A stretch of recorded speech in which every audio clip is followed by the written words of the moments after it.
سلام، امیدوارم که حالتون خوب باشه. به کانال من خوش اومدید.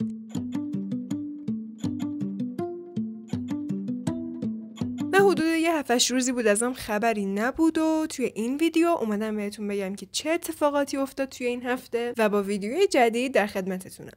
اتفاق مهمی که توی این هفته افتاد و ویدیوی امروزمونم تا یه حدی بهش مربوطه، اومدن نتیجه های اصلی کنکور سراسری بود و من رشته مهندسی مکانیک دانشگاه شریف قبول شدم. و خب آره، خیلی ذوق داشتم. زمانی که نتایج اومد ما مسافرت بودیم و من توی مغازه یک کسی نتایج دیدم. خیلی اتفاق جالب و فرخنده‌ای بود. خیلی خوشحالم راستش رو بخواین. و این هفته درگیر ثبت نام و کارهای دانشگاه و خرید دانشگاه و اینجور چیزا بودم و امروز اومدم اینجا واسه کنکوری های کانال که یه تقویم آموزشی بهشون بدم از سال گذشته، ترتیب اتفاقاتی که توی سال کنکور براتون میفته، ثبت نام‌ها، کنکورها، اعلام نتایجا، که حالا یه دید کلی نسبت بهش داشته باشید. و چرا به نظر این مهمه؟ به خاطر اینکه من خودم تو دیدم این بود که اوکی، من واسه کنکور اردیبهشت بستم، بعد اردیبهشت دیگه ردیفه. اما نبود. خب به یه دلایلی خب اردیبهشت اونقدری که باید خوب ندادم و اون طرز فکری که تو دوباره برگردی و از اول شروع کنی و دوباره واسه نهایی بخونی و چی رو اینا خیلی سنگین بود. و اگه شما این تقویمو یه جورایی توی ذهنتون داشته باشید، چون به هر حال با حد اکثر مثلا 1-2 هفته جابجایی همچین چیزی رو قرار شما هم توی سالهای بعد تجربه کنید، اینو اگه تو ذهنتون داشته باشید قطعا خیلی به دردتون میخوره. من اینجام لیست تاریخ‌های مهمم اینجا نوشتم که بهتون بگم. قبل از اینکه بریم سراغ تاریخ‌ها، یه چیز دیگه هم بهتون بگم. اتفاقی که امسال واسه ما کنکوری افتاد هر سالی ممکنه بیفته و یه جوری اجتناب ناپذیره و مهمه که شما از خیلی قبلتر خودتون رو براش آماده کنید. و حالا اینم داشته باشید که توی سال کنکور شما باید آمادگی هر چیزی رو داشته باشید. توی ویدیوی قبلی که اینجا باشم بهتون گفتم توی سال کنکور واقعا جنگه. اگر کسی بهتون میگه که مگه امسال جنگه که داری فلان کارو میکنی، جواب شما باید بهش این باشه که بله جنگه. شما باید آمادگی تغییرات و جابجایی توی تاریخ‌ها رو داشته باشید. خود ما قرار بود که 1 هفته زودتر کنکورمون برگزار بشه، اما به دلیل اتفاقاتی که افتاد 1 هفته افتاد دیرتر و واقعا میگم اون 1 هفته جهنم بود. خیلی سخت بود. من واقعا فکر نمی‌کنم هیچ وقت بتونم از اون بدبختی و فلاکت اون دوران بگذرم. اما به هر حال اینو باید داشته باشید که ممکنه 1 هفته 2 هفته اینا نمیشه، 2 هفته افتاد واقعا یادم نمیاد. آمادگیشو باید داشته باشید و بتونید خودتون رو جمع کنید و همیشه این مایندستتون باشه که این یک بار اتفاق میفته، این فرصت یک باره و اگر واقعا میخواید که توی کنکور یک چیزی بشید واقعا فرصت مهمیه و هیچ چیزی نباید بذارید که شما رو از اون هدفتون دور کنه. خب میرم سراغ تقویم آموزشی. اول از همه ثبت نام اردیبهشت ماه 50,000 ماه که امسال فکر می‌کنم هزینه کنکورا 299,000 نزدیک 300,000 تومانه. کافیه که شما برید توی سایت اطلاعاتتون رو کامل کنید و واسه کنکور اردیبهشت ثبت نام کنید. کنکور اردیبهشت خودش 7 اردیبهشت، ما ریاضی بودیم 7 اردیبهشت کنکور دادیم و تجربی‌ها هم 8 اردیبهشتن. انسانیان با ریاضیات توی یه روزن و 7 اردیبهشتن. کنکورهای هنر و زبان هم توی اردیبهشت کنکور دارن، میتونید که اونا رو هم توی سانس دوم ثبت نام کنید. همشون ثبت نامشون توی یه روز اتفاق میفته. اما خب جداگانه اگر میخواید که زبان و هنر رو ثبت نام کنید باید جداگانه هزینه‌شو بدید و واسه این گروه‌های آزمایشی هم شما میتونید یک گروه اصلی، یعنی یکی از رشته‌های ریاضی، تجربه انسانی و یک گروه فرعی که هنر و زبان رو انتخاب کنید و کنکورشو بدید. بعدی ثبت نام کنکور تیره. یه ذره فکر می‌کنم که تاریخ‌ها رو دارم جابجا میگم، ولی شما یه کاغذی حتما کنار دستتون باشه که اینا رو بنویسید. ثبت نام کنکور تیره که حدودای عید باز شد، ولی خب چون توی اون دوران خیلی چلوغ پلوغ بود و خیلی نتونستن ثبت نام کنن، اوایل خردادم دوباره تمدید شد که کسایی که میخوان ثبت نام کنن. شرکت کننده‌های کنکور تیر از کنکور اردیبهشت کمتر بودن و حالا من به زودی اگر که دوست داشته باشید یه ویدیو در مورد اینکه کنکور اردیبهشت و کنکور اصلیمون بذاریم یا کنکور تیر براتون آماده میکنم، حتما براتون توی کانال میذارم. بهم بگید توی کامنت اگر دوست دارین این ویدیو رو ببینید و حالا در کل اگر که موضوع کنکوری دیگه ای دوست دارید که واسهتون ویدیو بسازم، حتما توی کامنت ها بهم بگید. برای میرسیم به امتحانات نهایی.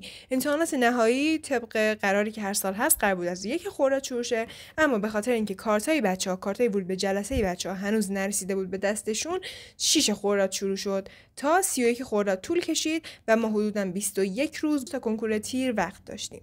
بعد خود کنکور تیر رو 21 تیر دادیم، ریاضی‌ها و انسانی‌ها 21 تیر، تجربی‌ها 22 تیر امتحانشون رو دادن.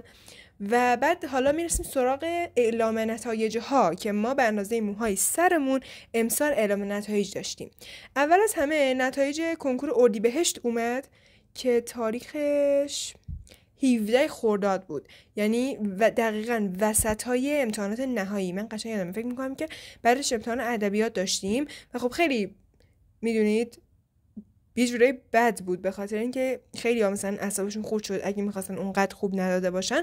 تو امروز نتایج رو میدیدی و فردا بعد میرفتی امتحان نهایی ادبیات میدادی. اگه خودتون کنکورید یادتون نره که کانال رو سابسکرایب داشته باشید تا از محتواهای کنکوری بعدی جا نمونید. اگرم خودتون کنکور ندارید و اطرافیانتون کسی هست که کنکور داره و نگرانشین، این ویدیو رو واسش بفرستید و قبل از رفتن یادتون نره که ویدیو رو لایکش کنید. بریم سراغ ادامه ویدیو. احتمالا خودتون میدونید اما ادبیات مهمترین درس نهاییه با ضریب بالای 20. واقعا با اینکه فقط حدوداً 2 ماه از کنکور گذشته کاملا عددا از یادم رفته، اما ضریبش از همه درس‌ها بالاتره و خیلی تاثیر مهمی توی کنکورتون داره قطعاً.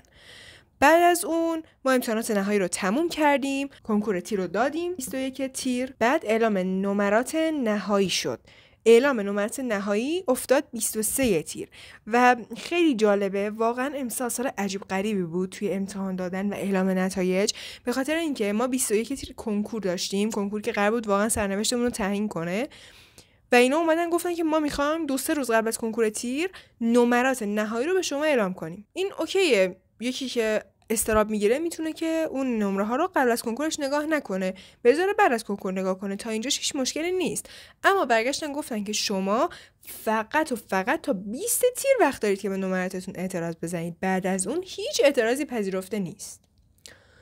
من دیگه حرفی ندارم، اما خب به دلایلی که دقیقاً انتخابات توی همون دوره بود و انقدر اون دوران شلوغ پلوغ بود دیگه اعلام نکردن و گفتن که ما به بچه‌ها لطف میکنیم و میذاریم بعد از کنکور. اینجوری شد که 23 تیر دقیقاً 2 روز بعد از کنکور ریاضی‌ها و 1 روز بعد از کنکور تجربی‌ها نمرات امتحان نهایی اومد. یه مدت هم وقت داشتیم که اعتراضش رو بزنیم. دوباره رفت تا ترازای نهایی. ترازای نهایی یعنی اومدن نمراتو به تراز تبدیل کردن، چون همونجوری اطلاع دارید در واقع ترازه که آخر سر با هم جمع میشه. امسال ما 50-50 بودیم، پارسالیا 40-60 بودن و امسالیا 40-60 برعکسن، یعنی تاثیر نهاییشون از تاثیر کنکورشون بیشتره. تراز نهایی اومد و به شدت تراز نادرستی بود به نظر من. خیلی یعنی اکثر کسایی که کنکورشون خیلی خوب داده بودن نهایی خیلی کشیدشون پایین، اما خب به هر حال این تراز برای همه بود. و نکته اینه که خیلی اختلاف‌های نمره کم، اختلافات ترازی خیلی زیادی به وجود آورده بود، مخصوصاً توی معدل‌های بالای 19.5. یعنی مثلا من خودم که حدوداً معدلم 19.6 بود، تراز نزدیک 10,000 بهم داد، اما یکی از دوستان که معدل نهاییش 19.8 بود 2 با من اختلاف داشت، تراز 10,700 نزدیک 10,800 بهش داده بود. اون از اون تراز نهایی اومد. تراز کنکور حدوداً یه هفته قبلش اومد، درصدها و تراز کنکور تیر. و بعد بدونید که بین تراز کنکور تیر و تراز کنکور اردیبهشتتون اونی که بالاتر انتخاب میشه. مال خود من تراز کنکور تیرم بالاتر بود. بعد از اون دیگه ما رو گذاشتن موندیم تا 9 شهریور. 9 شهریور بالاخره رتبه ها رو به ما اعلام کردن. خیلی هم بابت اون ما رو اذیت کردن، یعنی یه تاریخ بود که دیگه واقعا باید می اومد، اما گفتن که اوکی تو هفته بعد اعلام میشه. بعد گفتن که یعنی مثلا یک شنبه دوشنبه بود، گفتن آخر هفته اعلام میشه و منظورشون از آخر هفته ساعت 12 شب روز جمعه بود. از استرسایی که اونجا براتون کشیدیم که دیگه اصلا نگم براتون. واقعا میتونم به جرئت بگم استرس روزهای قبل از کنکور خیلی کمتر از استرس این روزهای اعلام رتبه ها بود. به هر حال رتبه ها رو 9 شهریور به ما دادن.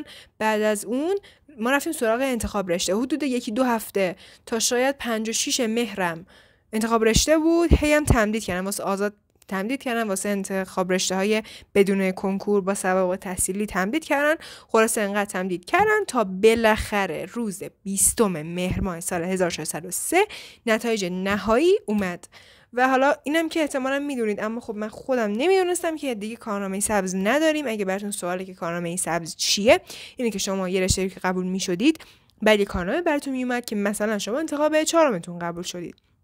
بعد از اون خب اونا رو مجاز میشد دیگه، رشته‌های پایین اونو میتونستید که تغییر بدید رشته‌تون رو. اما خب امسال و حالا احتمالاً در سال‌های آینده دیگه شما کارنامه سبز ندارید و همون چیزی که قبول شدید رو باید برید. بعد از اونم که دیگه باید به اخبار دانشگاهتون توجه کنید، تاریخ‌های ثبت نام و تاریخ‌های کلاس‌ها. دیگه ما هم که افتادیم دنبال کارهای ثبت نام و برو و بیا و جمعه، یعنی میشه 27م فکر میکنم، جمعه 27م جشن ورود دانشگاهمونه.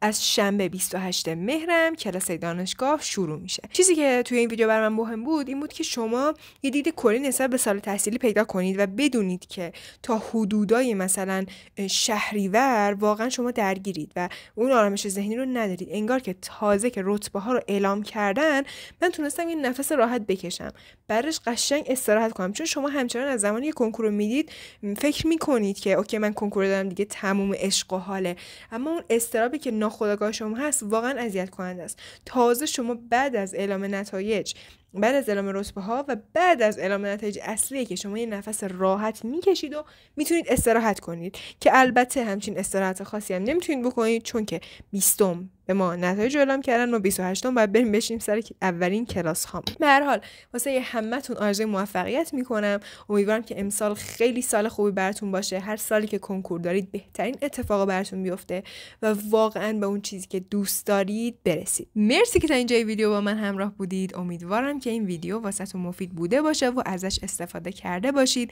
هر سوال دیگه‌ای دارید چه راجع به این ویدیو، چه سوال‌هایی که میتونه یه ویدیو کامل دیگه باشه رو توی کامنت ها حتما ازم بپرسید. یادتون نره که این ویدیو رو لایک کنید و اگر هنوز سابسکرایب نکردید از این پایین سابسکرایبش هم بکنید تا از ویدیوهای بعدی جا نمونید و توی ویدیوهای بعدی میبینمتون.